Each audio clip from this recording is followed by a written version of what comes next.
Hi everyone, welcome back to our channel Venimas Official. Hope everyone is doing good. మీరు ఎవరైనా మన channel first time చూస్తూ ఉంటే subscribe చేసుకోండి. చేసుకున్న వెంటనే పక్కనే ఉన్న బెల్ ఐకాన్ క్లిక్ చేయండి. క్లిక్ చేసి ఆల్ నోటిఫికేషన్ సెలెక్ట్ చేసుకోండి.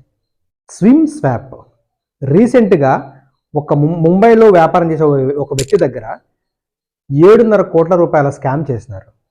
అది ఈ స్విమ్ స్వాప్ అనే స్కామ్ ద్వారా. అది ఎలా చేసినారు, మనం ఎలా జాగ్రత్తగా ఉండాలి ఇప్పుడు తెలుసుకుందాము.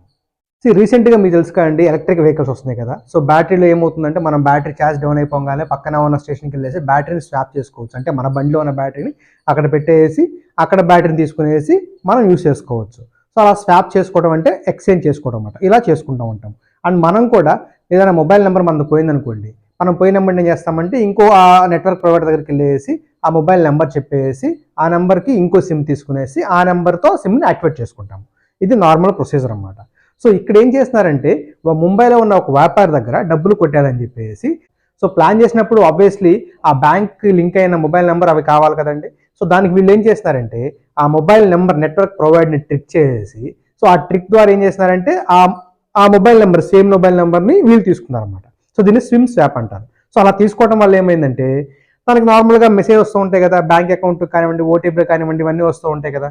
సో అలా వచ్చినప్పుడు అతనికి వెళ్ళకుండా ఇతని దగ్గర ఉన్న మొబైల్ నెంబర్కి ఓటీపీలు వస్తూ ఉన్నాయి. సో ఇప్పుడు ఏమైందంటే అలా మెసేజ్లు ఓటీపీలు రావడం వల్ల తనకి తెలియకుండానే తన అకౌంట్లోంచి 7.5 కోట్ల రూపాయలు విడతల వారీగా అమౌంట్ అనేది కొట్టేయడం జరిగింది. ఆ ముంబైలో ఉన్న వ్యాపారి తన అమౌంట్ తను తెలియకుండా డిడక్ట్ అయిపోయింది, ఎలా డిడక్ట్ అయిపోతుందా అని చెప్పేసి ఇమీడియట్గా చూసుకున్న తర్వాత ఒక 2-3 డేస్ తర్వాత ఆల్రెడీ 7.5 crores లాస్ అయినాడు కదా. తను ఇమీడియట్గా ఏం చేసినాడంటే పోలీసు వాళ్ళకి 1930 కాల్ చేసి ఇమీడియట్గా సైబర్ క్రైమ్ అయిందిలాగా నా అమౌంట్ పోయిందని చెప్పేసి కాల్ చేశాడు అన్నమాట. సో అలా కాల్ చేసిన తర్వాత పోలీసు వారు ఇచ్చిన సమాచారం ప్రకారము దగ్గరగా 4.5 crores హోల్డ్ చేసినారు. మిగతా అమౌంట్ ఆల్రెడీ సైబర్ స్కామ్స్ వాళ్ళు కొట్టేసినారు అనమాట. సో అవి డిఫరెంట్ అకౌంట్స్కి ఆల్రెడీ పంపించేసినారు. చూడండి, తనకి ఏమీ తెలియదు, అయినా కూడా ఇక్కడ తను ఎటువంటి లింకులు క్లిక్ చేయలేదు, ఏమీ చేయలేదు, అయినా కూడా తన నెంబర్తో వేరే నెంబర్ తీసుకునేసి సైబర్ స్కామ్ వాళ్ళు అమౌంట్ అనేది కొట్టేయడం జరిగింది.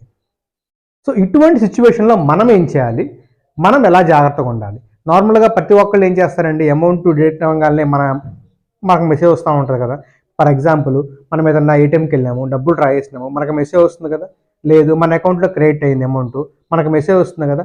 సో అలా మనకు తెలియకుండా ఒకవేళ మనం రెగ్యులర్గా చెక్ చేసుకుంటున్నప్పుడు బ్యాంక్ అకౌంట్లో ఏమన్నా అంటే మనకు తెలియకుండా డెబిట్ అయిన అమౌంట్లో ఉంటే వాటిని ఇమీడియట్గా మీరు బ్యాంక్ నోటిఫికేషన్స్ తీసుకెళ్ళండి.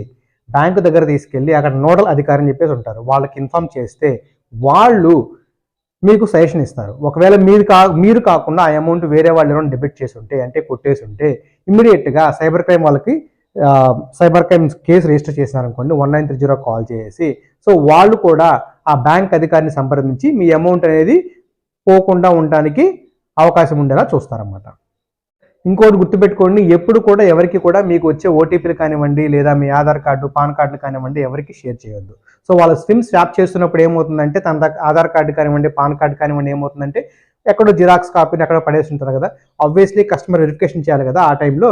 సో ఆ నెంబర్ ఏదో తీసుకునేసి వాళ్ళు చేసి ఉంటారు, ట్రిక్ చేసి ఉంటారు. సో అందుకని చెప్తున్నాను, ఎప్పుడు కూడా మీ ఆధార్ కార్డు కానివ్వండి, పాన్ కార్డు కానివ్వండి, అంటే మనం ఇవి ఇస్తే మనకు ప్రూఫ్లు వస్తాయి, అటువంటి డాక్యుమెంట్స్ ఎప్పుడు కూడా ఈజీగా ఎవరికి పడితే వాళ్ళకి ఇవ్వదు. ఇటువంటి జాగ్రత్తలు తీసుకుంటే మనకు తెలియకుండా కూడా స్కామ్లు ఇరుక్కోకుండా ఉండే అవకాశం ఎక్కువగా ఉంటుంది. Thank you for watching.